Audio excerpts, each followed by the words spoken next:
Et je suis au téléphone avec Agalia Jimmy, qui est une militante des peuples sahraouis. Et je dis qu'elle est vice-présidente de l'association sahraoui de víctimas de violaciones en los derechos humanos, a los derechos humanos, del Comitato dei Familiari Desaparecidos Sahraoui. Allô, Algalia. Allô. Allô, bonjour. Bonjour à toi. Je suis à Milan et tu, où te trouves maintenant? Maintenant, je me trouve à Lyon, capitale du Sahara occidental occupé. Si, que je connais. Et je t'ai fait cette interview parce que je voulais entendre et connaître et nous dire ce qui s'est passé à Lyon, la capitale, dans les territoires occupés, après les faits que nous connaissons. Qu'est-ce qui s'est passé? Il faut savoir que la situation dans le territoire occupé est une situation, comme vous savez bien, d'occupation, mais aussi d'embargo médiatique. Il n'y a pas de presse internationale qui fait refléter la réalité de la situation ici. Après les événements de 19/7/2019 et après la victoire de l'équipe algérienne, si. la majorité de la population sahraoui et aussi des Marocains, des colons qui vivent ici, sont sortis dans les rues, dans les boulevards pour féliciter l'équipe gagnante. En ce moment-là, il y avait des policiers en civil qui sont dans les foules des gens qui saluent l'équipe gagnante et qui ont commencé à donner des coups sur la tête et sur le cou des Sahraouis, des jeunes Sahraouis. Ce fait a provoqué les jeunes Sahraouis. Et ils ont commencé à chanter les slogans politiques. Après, au début, parce qu'il y avait seulement 1, 2, 3, vive l'Algérie. Si. Mais juste après cette provocation, les gens sahraouis ont bien connu que ce sont des flics qui sont dans les rangs des participants. Parce qu'il y avait des milliers de familles sahraouis, composées de nombreuses femmes et de jeunes. Oui, la majorité des femmes, des hommes, des vieux, des jeunes sont sortis parce que tout le monde, tous les Sahraouis attendent une occasion pour s'exprimer.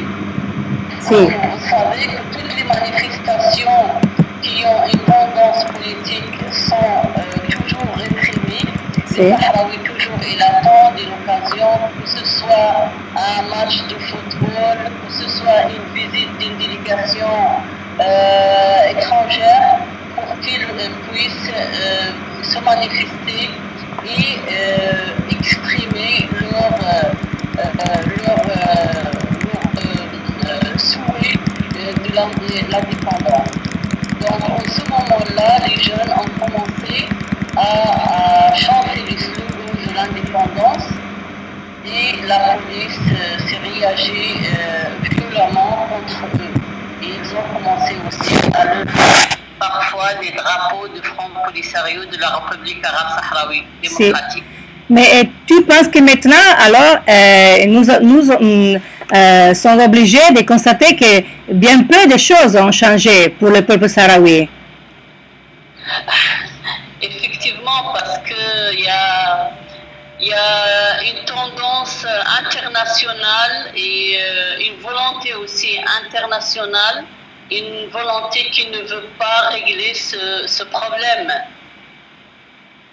Mais il y a de la presse qui est suivant de ces événements, ou vous avez peu de solidarité dans le monde? c'est peu, parce que le Maroc aussi essaie de sa part de dire que ce sont seulement une toute petite masse qui a sorti, et ce sont des séparatistes qui ont profité de cette occasion pour dévier la manifestation à une manifestation politique. Et d'ailleurs, ce n'est pas la réalité. La réalité, c'est que tout le temps, les Sahraouis sont prédisposés et sont prêts pour revendiquer leur droit à l'autodétermination et l'indépendance. Dans cette nuit-là, la nuit du 19-7, juste après le match, il y avait l'incident où une jeune fille a été heurtée par une voiture des forces auxiliaires et elle a trouvé sa fin juste après cet accident. Ça aussi, il a beaucoup touché la population sahraoui et il a réagi d'une façon aussi qui a démontré beaucoup de mépris envers l'occupation. Il a démontré beaucoup de rejet de l'occupation. Tout le monde a crié dans les rues, dans les maisons que nous ne voulons plus de cette occupation qui fait tuer les jeunes Sahraouis, qui fait prisonnier et arrêter la majorité des Sahraouis, tous les militants qui ont le courage de défendre l'autodétermination du peuple sahraoui et revendiquer l'indépendance sont toujours visés et ciblés pour les arrêter. L'objectif de Maroc, c'est mettre fin à cette révolution, à cette revendication de l'indépendance. Si. Et nous devons dire que il y a des guerres près de nous et la majorité des Italiens ne connaît pas la situation du peuple sahraoui. Ça c'est dangereux. C'est pas seulement la majorité des Italiens, même la majorité des Français, des Espagnols, qui ont même une responsabilité historique et juridique dans ce conflit. Et cela, vu l'embargo dont j'ai parlé au début, un embargo médiatique, et aussi la façon dont le Maroc toujours mentilement, il fait de la propagande comme quoi que les Sahraouis sont tous des Marocains. Mais la réalité, c'est ce que nous vivons, nous, à notre quotidien, c'est la répression, c'est la main de fer dont il tient le Maroc, la situation sur terre dans les territoires occupés. C'est pas une conviction du peuple sahraoui qui est là, une conviction de l'occupation, pas du tout. Mais c'est la répression, c'est la main forte dont le Maroc gère la situation sur terre. Et l'Algérie, vous reconnaissez, non? Reconnaît la race, mais... oui. Si? Oui. Reconnaît la race, mais quelles sont les aides qui vous donnent dans ces moments? Je crois que cette question, vous pouvez la poser pour les gens ou bien pour la direction du Front Polisario. Si. Parce que nous aussi, au territoire occupé, le plus grand soutien dont on reconnaît de l'Algérie, c'est qu'il a hébergé notre population qui a fui son territoire depuis 1975. Ce sont eux qui ont fait étudier nos enfants, les fait soigner, alimenter. C'est un devoir et c'est un soutien dont on reste durant toute notre vie reconnaissant pour l'Algérie. Plus la position de principe qu'il a l'Algérie pour le soutien à tout peuple qui revendique ses droits, surtout les droits de la liberté et de l'indépendance. Donc ça, c'est pas nouveau pour l'Algérie. Et il faut dire... L'aide matérielle, ceux-là, ils ont bénéficié, nous, réfugiés dans les territoires de Tindouf.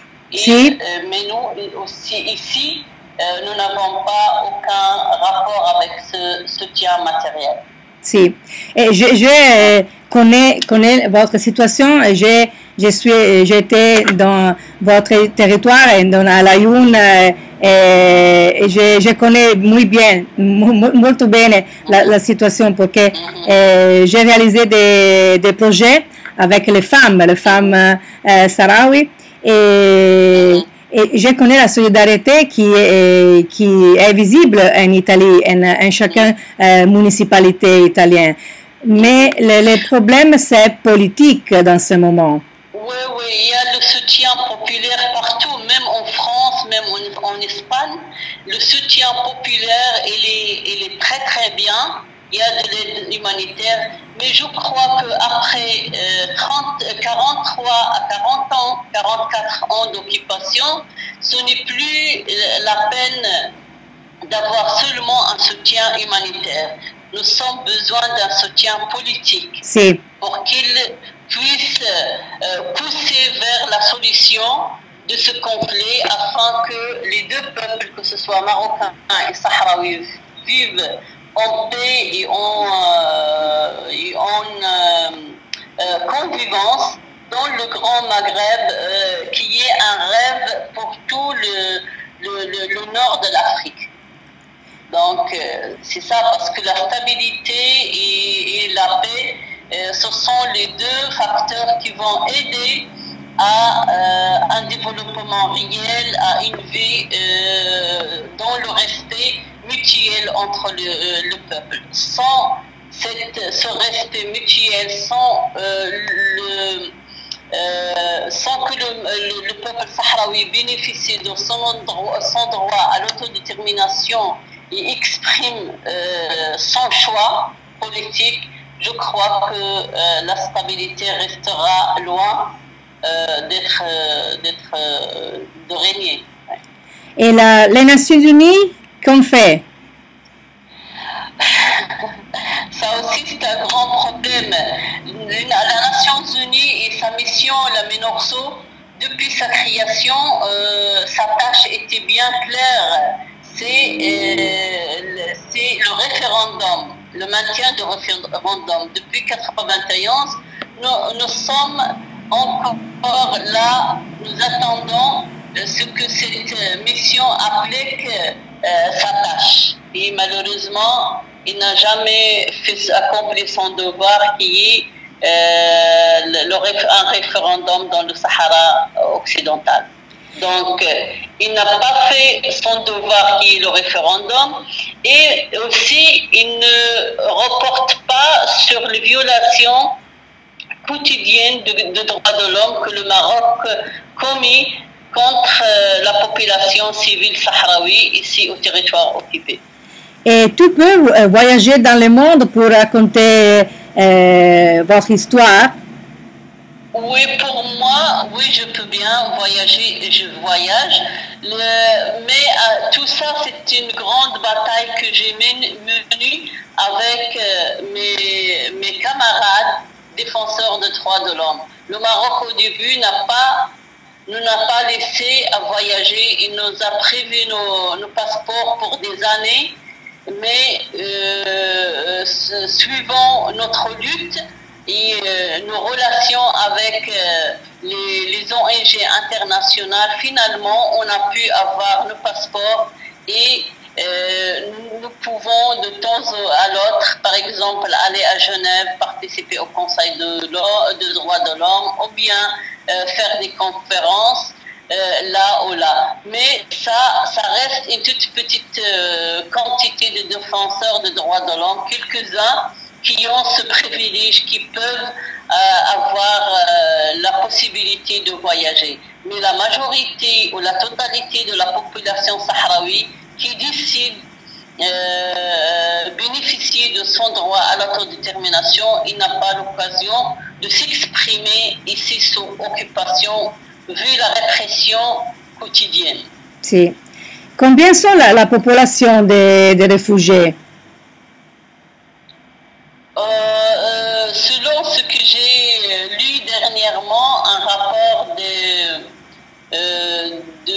Haut Commissariat des réfugiés, je crois dans les alentours de 170 000 personnes. Mais ce que j'ai lu, mais je suis pas, c'est un rapport de Haut Commissariat des réfugiés et je crois que c'est fiable. Si.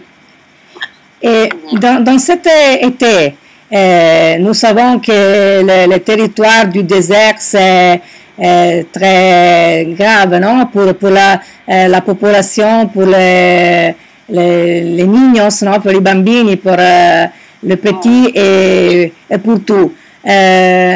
Comment est la vie dans les camps, prof? Normalement, c'est évident que c'est une vie très très difficile, insupportable durant toute l'année et surtout en été. Parce que la chaleur peut dépasser 50 degrés Celsius.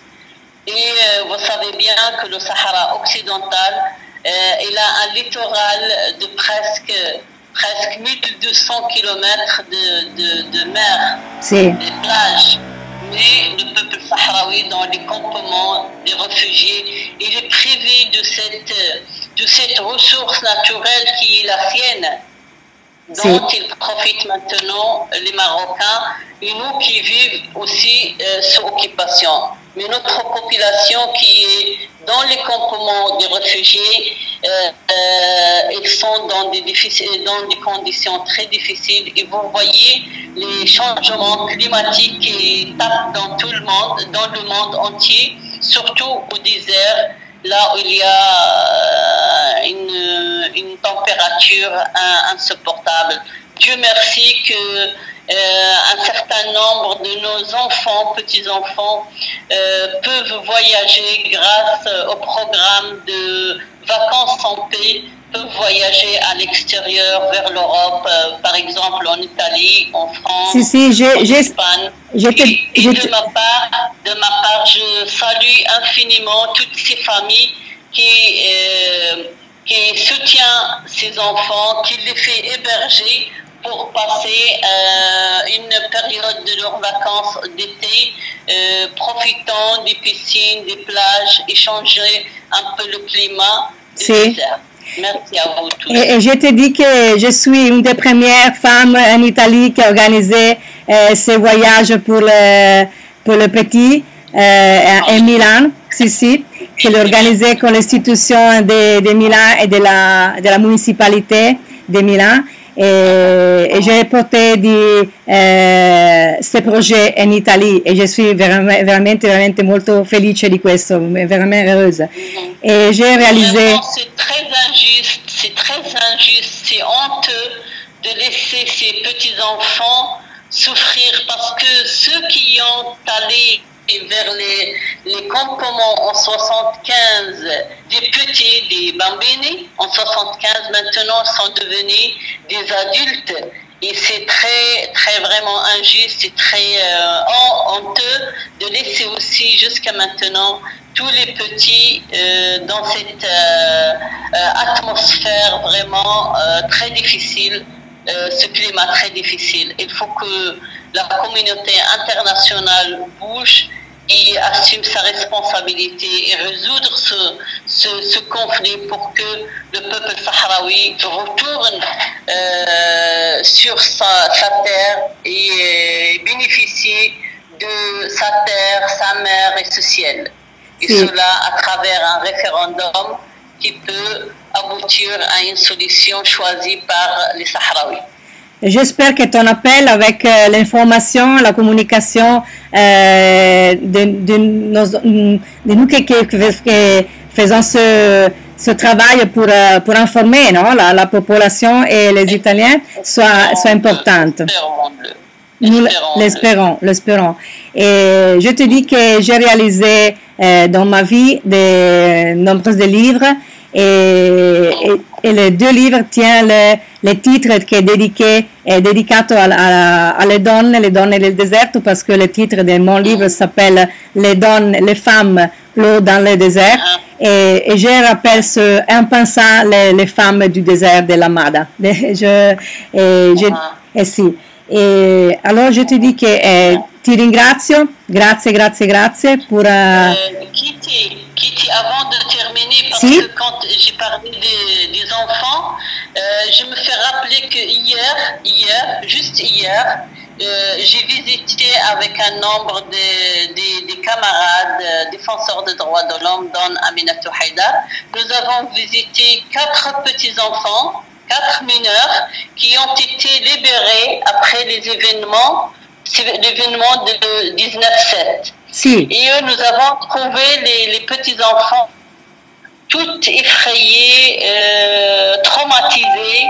Et de là, je dénonce toute la torture qu'ils ont vécue dans les locaux de la police. Ces 4 enfants qui ont été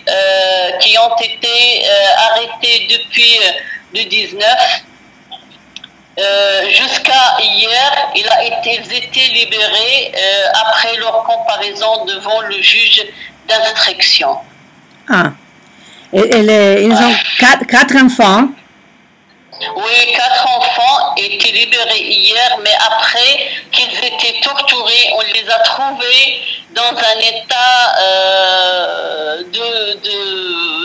de traumatisme vraiment incroyable. 2 ou 3 parmi eux, ils n'ont pas pu parler, ils se tremblent et ils vivent dans des conditions très difficiles. Ah. Nous avons fait ta dénonce, nous l'avons fait, c'est muy importante. D'accord, merci. Je vais t'envoyer, je vais t'écrire les noms de ces 4 enfants qui ont été libérés hier. Si. Après 12 jours ou 3 de torture au local de la police des occupants ici à Lyon. Parfait. J'ai maintenant fait l'interview et la réalise pour l'envoyer à les social et tout le monde et l'information. Et ti ringrazio. Merci, grazie mille. Grazie a te e a presto e un saluto grande a tutte le donne e i bambini saharawi. Ciao, grazie. Grazie a te. Ciao.